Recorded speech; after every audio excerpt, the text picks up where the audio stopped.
आपके और आयुर्वेदिक खिलाया जाए। इंग्लिश दवाई नुकसान ज़्यादा करती है, तो मसल आयुर्वेदिक खिलाया जाए, शायद कुछ फ़ायदा मिले इन्हें। तो लेकिन फ़र्क नहीं, ये ठीक हो जाएंगे, पर टाइम लगेगा।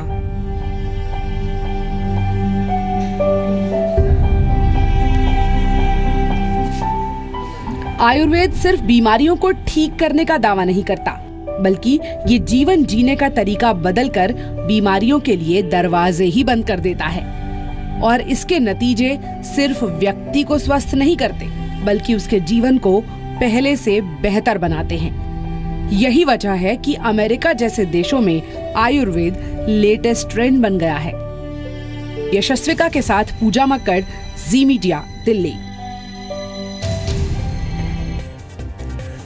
आयुर्वेद दुनिया की सबसे प्राचीन चिकित्सा पद्धतियों में से एक है और इसे आप पूरी दुनिया को भारत की तरफ से दिया गया एक अनमोल तोहफा भी मान सकते हैं। पूरी दुनिया में आयुर्वेदिक प्रोडक्ट्स और दवाओं से जुड़ा बाजार फिलहाल करीब 6,70,000 करोड़ रुपए का है और वर्ष 2050 तक आयुर्वेद का बाजार $5 ट्रिलियन यानी 333 लाख करोड़ रुपए का हो जाएगा। और आपको ये जानकर बहुत हैरानी होगी और शायद दुख भी होगा कि इस वक्त आयुर्वेद का सबसे बड़ा बाजार भारत नहीं बल्कि अमेरिका है, जो पूरी दुनिया के 41% आयुर्वेदिक उत्पादों का इस्तेमाल करता है।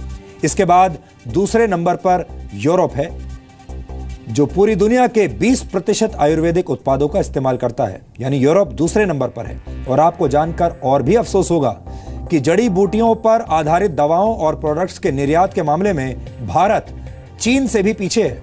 चीन पूरी दुनिया में 13% हर्बल प्रोडक्ट्स का निर्यात करता है, जबकि आयुर्वेद की जन्मभूमि भारत से सिर्फ 2.5% हर्बल प्रोडक्ट्स ही दुनिया के बाजारों में पहुंचते हैं। इस बात का एक दुखद आयाम यह भी है कि किसी दिन आपको ऐसी आयुर्वेदिक दवाइयां भी खानी पड़ सकती हैं जो मेड इन चाइना होंगी।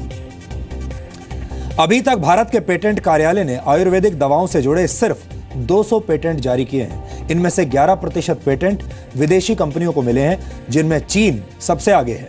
यानी भारत आयुर्वेदिक दवाओं के पेटेंट बहुत धीमी रफ्तार से जारी कर रहा है। और दूसरी बात यह है कि इनमें से ज्यादातर पेटेंट विदेशी कंपनियों को ही मिल रहे हैं। भारत सरकार के आयुष मंत्रालय की डिजिटल लाइब्रेरी में करीब 43,000 आयुर्वेदिक फॉर्मूलों का जिक्र है, लेकिन इनमें से सिर्फ 1500 फॉर्मूले ही बाजार में दवाइयों की शक्ल में आ पाए हैं। कुल मिलाकर बात यह है कि अब दुनिया के बड़े बड़े देश भारत से आयुर्वेदिक शक्ति हासिल करके कैंसर जैसी बीमारियों का इलाज ढूंढ रहे हैं। और ऐसे में भारत को भी आयुर्वेद को बढ़ावा देना होगा और ज्यादा से ज्यादा शोध करके आयुर्वेद को आगे बढ़ाना होगा। नहीं तो शायद किसी दिन हल्दी वाले दूध का पेटेंट अमेरिका के पास होगा और भारत को अदरक का स्वाद चखने के लिए भी अमेरिका से इजाजत लेनी पड़ेगी।